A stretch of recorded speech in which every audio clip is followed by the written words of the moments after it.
To perform a toy soldier, you want to start in a standing position with your feet together and your hands above your head. You want to simultaneously bring one foot up to at least hip height and your hands down to at least chest level. You want to pause there for a brief second. Every time you bring your foot down, you put your hands back up above your heads, and every time you bring your foot up, you put your hands down to at least chest level. You want to repeat this for a predetermined amount of length.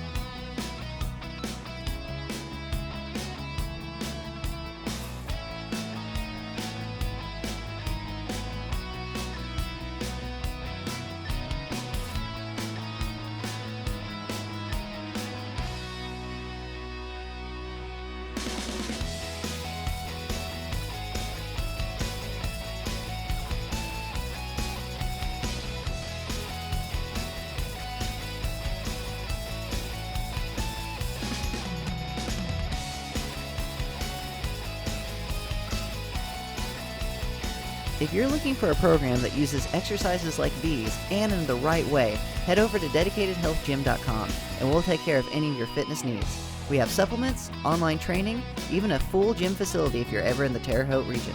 Just stop by, say hi, and remember, always stay dedicated.